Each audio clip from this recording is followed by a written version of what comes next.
Hi, I'm Dick Berggren. I was in the class of 1965 at Southern Connecticut State College, and I'm the spark plug behind the Northeast Motorsports Museum in Loudon, New Hampshire.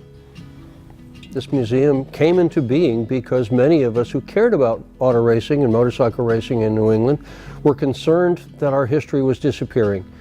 This museum operates with no full-time person being paid here to run it. We all do this because we just love motorsports, we love automobile racing and motorcycle racing, and we want to see the history saved. You've had a life devoted to motorsports. How did that begin for you? Began at age 8.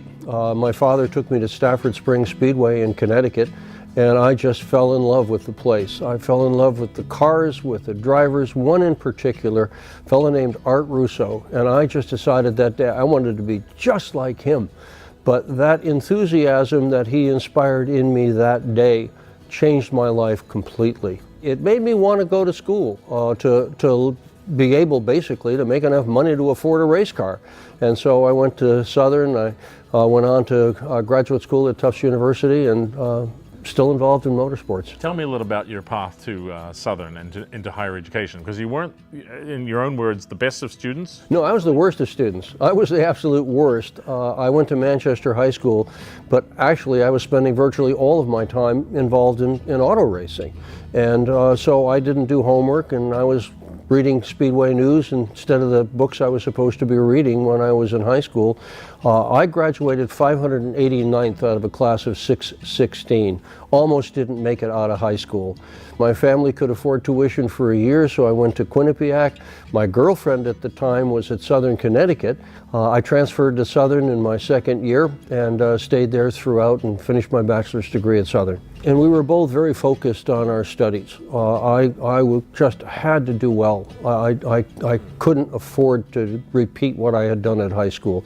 Plus, it was a whole different experience. Here I was confronted with professors who were telling me things that I was fascinated with, and I enjoyed the experience, and so did she. So we didn't want to miss anything of what we could learn at Southern Connecticut, and we spent our time with our studies there.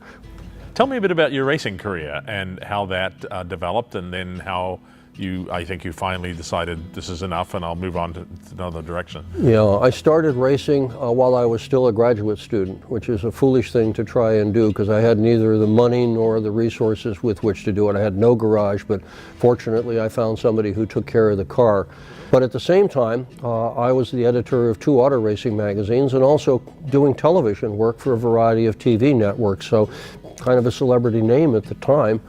I was working for CBS, and then from CBS I wound up working for Fox Sports covering NASCAR, and I did that for a long time. I had a 33-year career of doing NASCAR on television, and covered the Daytona 500. I covered some Indianapolis races, some sprint car races, and some local level stock car racing as well. But that was my profession for a very long time. I mean, I was in the pits of Dale Earnhardt when he won the Daytona 500 in 1998. That's the only Daytona 500 he ever won. Yeah. So a lot of victory lanes, a lot of people that I have met.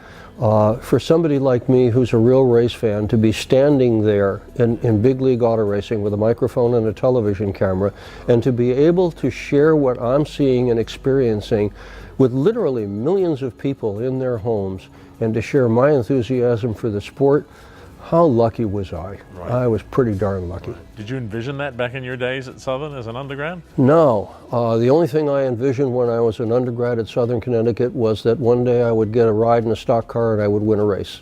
Yeah. I have had so many people along the way who have sent me in a direction, put in a good word, helped me out. It's just been amazing.